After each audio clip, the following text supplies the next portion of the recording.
Hello, everyone. I'm Professor Aman Chaudhary from Department of Oral Pathology and Microbiology, Faculty of Dentistry, Jamia Millia Islamia, and I'll be talking about mapping the Indian contribution to oral and maxillofacial pathology, a bibliometric visualization approach. First of all, I would like to thank OPMA, especially Dr. Bhuvan, for giving me opportunity to talk about this topic, which will not only talk about software which is used for bibliometric analysis, but also let us know what are the thrust topics and how to approach for uh, some novel, some new ideas from oral pathology if we are in search of some gap of literature, how to go about. This is an article which we published. You can go about. This is a QR scan. You can scan this code and reach this publication which happened in 2023. It tells about the publications which have happened from 2011 to 2022 in the Journal of Maxillofacial Pathology, which might lead to what kind of publications were happening for the 10, 11 years which were there. So what is going to be the course? We will learn what is bibliometric analysis, why to perform bibliometric analysis, tools used, was viewer, that is a software, and what has happened in the articles from India. What does it look like? So we'll be exploring that as well. Bibliometric analysis. If we talk about bibliometric analysis, biblio means biblion, that is a Greek word for book. Metrics means metricos, that is a Greek word for measurement. So we are going to be measuring whatever the books have been published, whatever the articles have been published, we try to quantify them. The application of mathematical and statistical methods to books and other media of communication was a definition earlier given. There is another definition which is given by Dr. Robert, but what is easier way to understand is its application of statistical methods to analyze the pattern in publication, examine the research output, collaborations, and influence of different work which is there. So that is exactly what happens. It is a that is how it is defined. It unpacks the nuisance, uh, the nonce, and the studies field, and shedding light on current status and development and future research directions. So this has a complete amalgamation of various processes which have happened, and we try to quantify and explore the uh, what kind of things have happened in the scientific data. The reasons to perform this.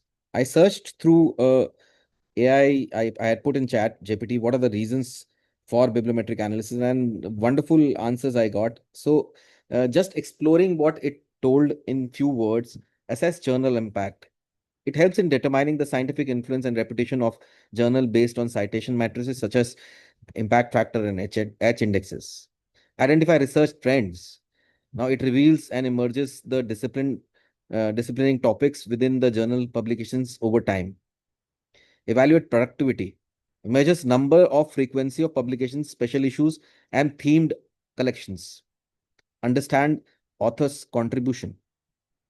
It measures the number of frequency of publications, special issues, and themed collections. Understand author's uh, contributions. It identifies the most prolific authors, their affiliations, and co-authorship. Geographical and institutional mapping. It tracks the distribution and contribution globally and highlights leading institutions. Citation and collaboration pattern. It tracks the distribution and contribution globally, highlights leading institutions. Citation and collaboration patterns. It analyzes how often the articles are cited, maps collaborative networks amongst researchers and countries. Gauge reader and community interest. It shows topics of articles which receive the most attention, helping guide editorial focus. Benchmark against other journals. Now, this is very important. It compares the performance indications of the peer journals against each other. Informed editorial policy. It tells us supports the decision of scope, etc. Now, when we talk about these, we should keep in mind the tools for bibliometric analysis. The tools for bibliometric analysis are Cybele, Scopus, Web of Science, journal citation reports. Now, these are the main tools which are used. There can be search engines which can be used. There can be, these should amalgamate with this. They should be able to, uh, you know, uh, interchange data with each other. These kind of software should be there, which should combine with WASWare, etc. These are the software which are freely available. I'll be talking about WASWare further. Out of them, Scopus is the obvious choice. Why? Scopus has got a lot of advantages. One being it is considered as the most comprehensive database of peer review journals. It has combined characteristics of PubMed and Web of Science. Why did I do it on JMFP? Because JMFP has been in Scopus database for more than a decade. It is compatible with the softwares like WASWare. So coming to what is WASWare? Now this WASWare has a lot of descriptions, lot of advantages uh, of having WASWare is that it is a software used for constructing and visualization of networks such as authorship, co-citation, bibliometric coupling, and keyword co-occurrence. Data source compatibility, you should understand that it supports the data which it imports from major databases like Scopus, Web of Science, Dimensions, PubMed, making it a versatile a scholarly tool. Uh, Visualization capabilities, it offers multiple type of visualization, network visualizations. You will be seeing few of them, overlay visualization, density visualization. It explores the pattern and trend. Clustering and grouping. Now, this is very important because it tells automatically how groups are related to each other, such as keywords, publications, and authors. It clubs them into clusters and helps the researchers to identify the thematic areas and intellectual structures. It has a user-friendly interface. Its interface is designed to for ease, even for researchers with limited technical background. Uh, it facilitates uh, it facilitates quick learning and operation. It supports text mining. VosViewer can perform easy text mining on titles and abstract and identify most relevant terms of relationship. It has interactive maps. User can zoom, scroll, select modes to explore detailed information, making analysis highly interactive and intuitive. Uh, it can export options. It has customization. It is freely widely accepted. The advantages of it is that it can identify emerging trends, collaborating networks, evidence-based decision making. It can perform support systematic reviews by summarizing large volumes of data. Research impact assessment can also be done in studies like this, which we have performed. Bibliometric analysis do not require ethical clearance as such. So, what has happened in the field of JMFP articles is in India is that uh, the articles which have been published uh, were how many were included and how many were excluded are given. Many of the erratum editorial and conference paper were deleted, and around 1385 articles were totally included in the study as on that.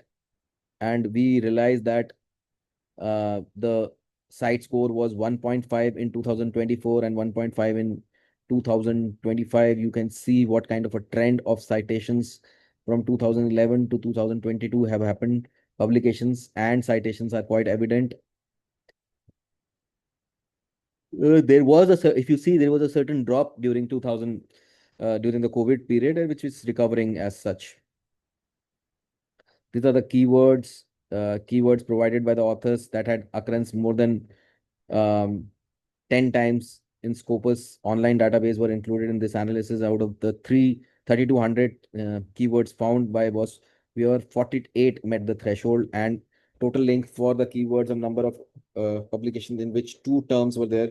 That is the co-occurrence connection between the two keywords was seen, and appears that oral squamous cell carcinoma has a total length of 95, immunohistochemistry of 63. These were the top two of them.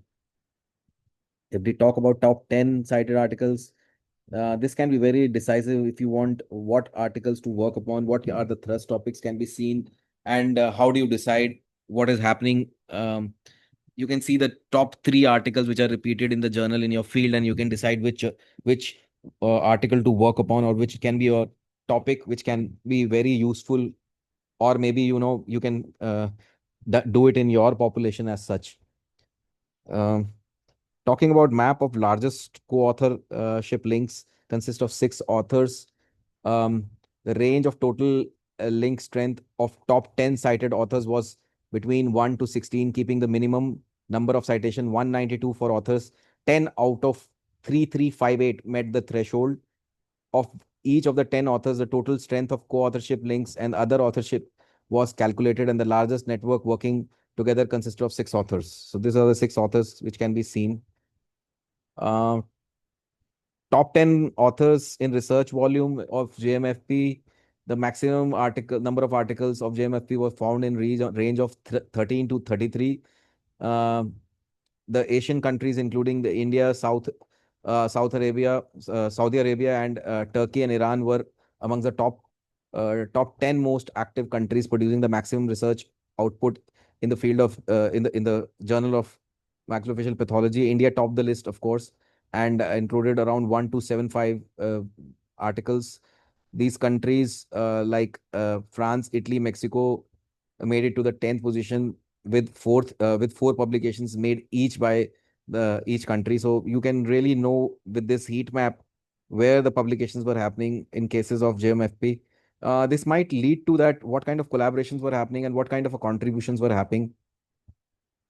Map of authors bibliometric coupling. WASP can be used for visualization of patterns of influence of bibliometric coupling and co-citation. Both of these are like mirror images of each other. That is, they are opposite of each other. Two articles or authors are considered to be bibliometrically coupled when both cite a single or more articles authors simultaneously, keeping the limit of minimum 13 articles by an author out of 3,358. 12 met the threshold, and it can be seen what are the bibliometric coupling.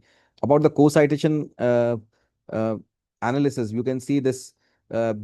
These kind of things can be calculated for network visualization using WASWare. This author bibliometric coupling can help us in discovering the intellectual structure of various common topics of oral pathology and active authors that are working and can subsequently reflect the research thrust areas of the discipline.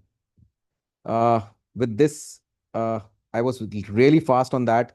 How to do what has been done in bibliometric analysis with innovative sections like living legends for forensic corner, online articles, case report volumes. We are sure that the JMFP will generate interest in the authors to contribute even further. Uh, with this, I also urge the new researchers and the and the students who are attending to understand that the publications which are happening are not happening in silos. They are happening in collaboration. They are happening with checking the feasibility. The pilots are being done. So I invite people that they should be knowing what and how to go about doing a structured research, and they should first start reading the journal. The journal clubs are the one of the most key features if you want to do good primary research. And bibliometric analysis and these kind of reviews which actually do the mapping of what you have done is actually the byproduct of what you have done throughout in the field. And this can reflect what kind of collaborations are happening, what are the thirst topic which you can work upon. With this, I thank the organizers once again, and this is me, this is my time, and I would invite people to really ask questions on this topic. Thank you so much. Thank you so much.